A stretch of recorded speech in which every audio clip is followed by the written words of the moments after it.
Olá, a pedido de alguns amigos, familiares e principalmente algumas pessoas que seguem no Instagram, falando do que eu poderia falar nesse momento que nós estamos vivendo do coronavírus, a questão da crise e os comportamentos que as pessoas têm e o que elas podem fazer com isso.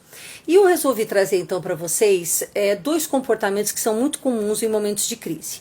Um deles é assim, é um comportamento da pessoa como se fosse um certo descaso com o que está acontecendo.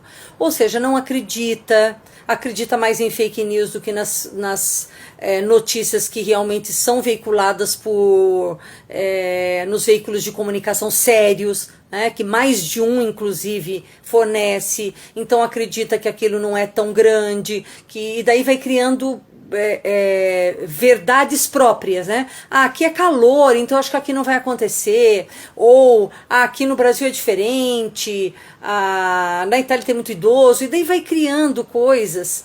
E por que as pessoas fazem isso? Não adianta criticar e às vezes dizer, não sabe, né? Às vezes as pessoas vão por esse lado, até chamam a pessoa de ignorante, alguma coisa. Existe falta de acesso à informação, algumas pessoas, mas o que acontece com a maioria é que esse descaso, né, que até correndo o risco de continuar levando uma vida normal, sendo que é para permanecer em casa, é um mecanismo que já vem há muito tempo sendo estudado por psicólogos. Desde a época da Revolução Industrial, por exemplo, psicólogos consagrados viram que muitas pessoas, lá naquelas condições bem perigosas, insalubres das fábricas, onde as pessoas morriam, eram mutiladas, tudo, se arriscavam, pareciam que não tinham medo, não tomavam nenhum cuidado, apesar de já não ter muito cuidado por parte das empresas, né?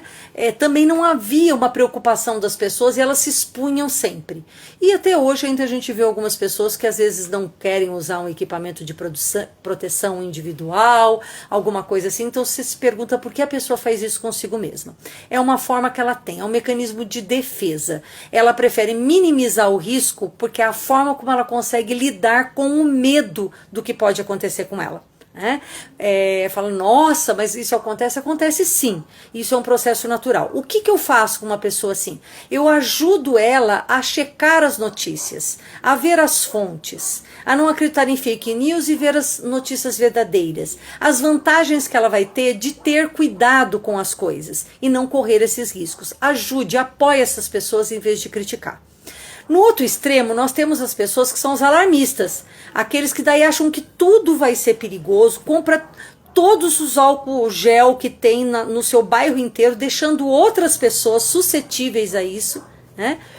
E sendo que não vê também as notícias que os médicos estão dizendo, que você lavando as mãos em casa, se higienizando o tempo todo, o álcool gel deixe para quando você sair de casa, não entre em pânico, siga as orientações e prossiga, né, com isso e você então não vai estar em risco. E daí comece a imaginar que tudo é perigoso e que mesmo elas estando isoladas numa bolha, tudo vai acontecer com elas. Os dois comportamentos são ruins. Esse porque ela pode criar crises de ansiedade, ela pode entrar num processo onde ela pode até chegar a ter uma depressão. Elas podem somatizar. O que é somatizar? Tem algumas pessoas que o quê? Elas jogam para o corpo aquilo que elas têm dificuldade de lidar. Ou seja, eu tenho dificuldade de lidar com esse sentimento, o mesmo que acontece com os do descaso. Também não consigo lidar, e daí então eu jogo para o meu organismo isso. Posso ter diarreia, dor de cabeça, posso ter, como que chama, alergia, dor de estômago, um monte de doenças podem vir e o que vão agravar mais. Tente mostrar para essas pessoas que você estando com uma mente sã, é mais fácil o seu corpo ficar são e não adquirir esse tipo de doença. Também peça para ela checar notícias, também peça para ela manter o equilíbrio, que isso vai ser mais saudável. Converse com essas pessoas, né? E o que fazer então se eu tenho que permanecer isolada? Eu sei que pode parecer horrível pensar em você ficar 2, 3, 4 semanas dentro de casa. Tente estabelecer uma rotina para você. Tente não, faça isso. Estabeleça uma rotina. Se eu faço atividade física, faça atividade física em casa. Num vídeo no YouTube, você consegue várias atividades que você pode fazer com colchonete, com litros de água e com uma cadeira. Faça esse exercício. Estabeleça o horário onde você vai fazer o home office.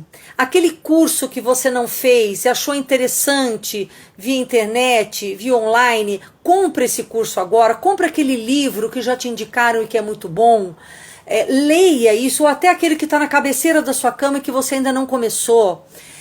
Use esse momento para você se conhecer melhor, para você se desenvolver mais como ser humano e também para você aprender técnicas, coisas que quando passar esse momento vão ser úteis para a sua profissão. Então adquira isso, use esse momento para o autodesenvolvimento. E também para assistir aquela série que você já te indicaram que é muito boa e você não leu, aquele livro que é interessante. E principal, estabeleça contato com seus familiares e amigos. Todos os dias faça vídeos pelas tecnologias que você tem e mantenha contato para você permanecer calmo, tranquilo e apoiado. É isso aí, até mais.